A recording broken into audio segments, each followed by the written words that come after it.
Hello everyone, welcome to my YouTube channel. I am Dipti. I hope आप सभी लोग अच्छे होंगे। गाइस, आपने मेरे चैनल को सब्सक्राइब किया? नहीं किया तो जल्दी से मेरे चैनल को सब्सक्राइब कर दीजिए, मेरे वीडियोस को ज्यादा से ज्यादा शेयर कर दीजिए और कमेंट करके भी बताइए कि आपको हमारी स्टोरी कैसी लगती है। बिना किसी देरी के स्टार्ट करते हैं आज की कहानी। एक गाँव था जिसमें एक जमींदार परिवार था। उसमें हस्बैंड, वाइफ और उनका एक छोटा सा बच्चा था। वो परिवार पहले काफी खुशी परिवार था। एक दिन अचानक उनके बच्चे को काफी तेज बुखार आ जाता है। वो लोग डॉक्टर को बुलाते हैं। जैसे ही डॉक्टर आता है तब तक उस बच्चे का पूरा शरीर नीला पड़ चुका था। अब डॉक्टर देखता है, उसे भी समझ नहीं आ रहा था आखिर हो क्या रहा है। तो डॉक्टर जमींदार परिवार से कहता है कि जाके इसे अच्छे डॉक्टर को दिखाएं, हम कुछ नहीं कर सकते। वो लोग उस बच्चे को लेकर एक अच्छे से हॉस्पिटल में जाते हैं, लेकिन वहाँ भी वो बच्चा ठीक नहीं हो पाता है। वो लोग हताश होकर वहाँ से वापस गांव आ जाते हैं उस बच्चे को लेकर। जब वो लोग वापस गांव आते हैं तभी वहाँ पर एक बुजुर्ग था। उसने उस बच्चे की हालत देखी और तुरंत उसके माँ बाप से कहा कि इसको जाकर किसी ओझा को दिखाओ। वो लोग उसकी बात मान गए। गांव के बाहर एक पहाड़ था, उस पर एक ओझा रहा करता था। वो लोग उस बच्चे को लेकर उस पहाड़ पर गए, उस ओझा के पास। जैसे ही वो वहाँ पर 1-2 सीढ़ी चढ़े, तुरंत वो बाबा खड़ा हो गया और क्रोधित होकर बोला, तू फिर से आ गई? इतने सालों बाद तेरा बदला अभी तक पूरा नहीं हुआ।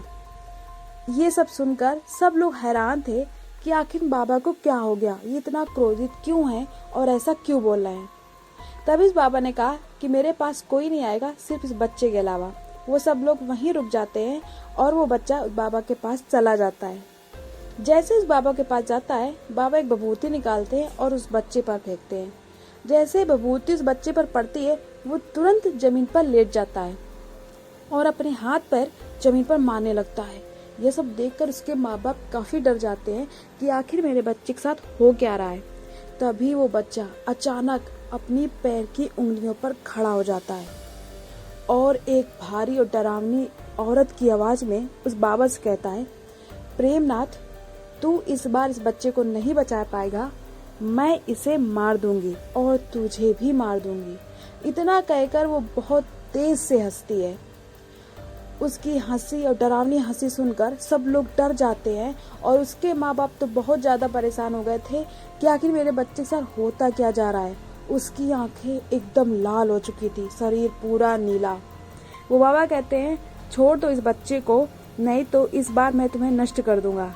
इतना सुनकर वो चुड़ैल बहुत तेज से हंसती है और अचानक से हवा में उड़ने लगती है।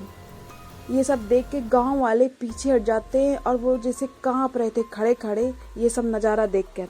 तभी वो बाबा मंत्र पढ़ना शुरू करते हैं। उसके मंत्रों की आवाज से वो बहुत तेज से चिल्लाती है, इधर उधर सामान फेंकती है, लेकिन वो मंत्र पढ़ना बंद नहीं करते और थोड़ी देर बाद उस आत्मा को वो काबू कर लेते हैं। उनका बच्चा सही हो जाता है। तभी उसके माँ बाप पूछते हैं कि ये थी कौन और ये हमारे बच्चे को नुकसान क्यों पहुंचाना चाहती थी।